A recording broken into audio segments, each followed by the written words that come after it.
అభివృద్ధి అంటే అద్దాల మేడలు రంగుల గోడలే కాదు, ప్రజల జీవన ప్రమాణాలు పెంచాలి.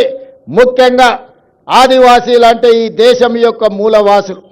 ఆ ఆదివాసీల యొక్క, గిరిజన సోదరుల యొక్క, లంబాడి సోదరుల యొక్క అభివృద్ధిని ఏ ప్రభుత్వం అయితే భుజాల మీద మోస్తుందో అదే ఆ ప్రాంతం యొక్క ప్రజల యొక్క అభివృద్ధి అని నేను సంపూర్ణంగా విశ్వసిస్తున్నా.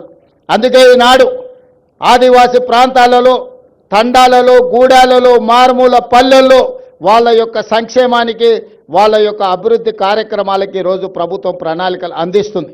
ఈరోజు ప్రతి నియోజకవర్గానికి 3,500 ఇండ్లు, 4,50,000 ఇందిరమ్మ ఇండ్లు పేదోళ్ళకు అందించిన తర్వాత మరి ఆదివాసీలు, గిరిజనులకు సరిపోవడం లేదు అని నా దృష్టికి ఎమ్మెల్యేలు తెస్తే ఐటీడీఏ ప్రాంతాలలో అదనంగా గిరిజనులకు, ఆదివాసీలకు మళ్ళీ 22,000 ప్రత్యేకంగా ఇండ్లు ఇచ్చి ఆదివాసీ బిడ్డలు ప్రతి వాళ్ళు సొంత ఇంటిలో ఉండాలి అని మన ప్రభుత్వం ఈరోజు ప్రణాళికలు తీసుకున్నది. ఈ విధంగా ఏ విషయం వచ్చినా వాళ్ళకి ఇవ్వాల్సిన వాటా కోట ఇవ్వాల్సిందే, అదనంగా ఇంకొంత ఇవ్వాలి. ఎందుకంటే దశాబ్దాలుగా వాళ్ళకు అన్యాయం జరిగింది, నష్టం చేకూరింది. కాబట్టి వాటిని సరిదిద్దడానికి ప్రయత్నాలు చెయ్యాలి అని చెప్పి ఈరోజు మన ప్రభుత్వం ముందుకు వెళ్తుంది.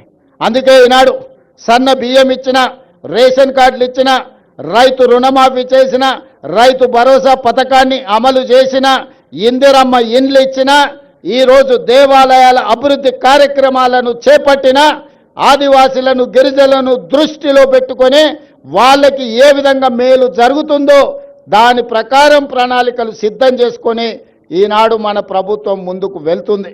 గతంలో లేనంత గొప్పగా ఈనాడు దళితులకు, గిరిజనులకు మన మంత్రివర్గంలో కానీ మన ప్రభుత్వంలో కానీ ఎంతో ప్రాధాన్యత ఇవ్వడం జరిగింది.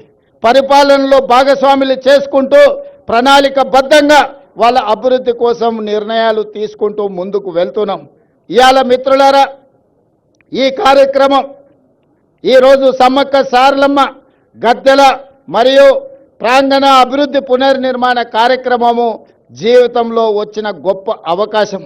ప్రతి మనిషి జన్మిస్తుంటాడు, మరణిస్తుంటాడు, కానీ కొద్ది మందికే అరుదైన అవకాశాలు వస్తుంటాయి. ఈనాడు నాకు, మా సీతక్కకు ఒక అరుదైన అవకాశం సమ్మక్క సారలమ్మ గద్దెలు మరియు ప్రాంగణ పునర్నిర్మాణం ఈ జన్మలో దక్కిన గొప్ప గౌరవం.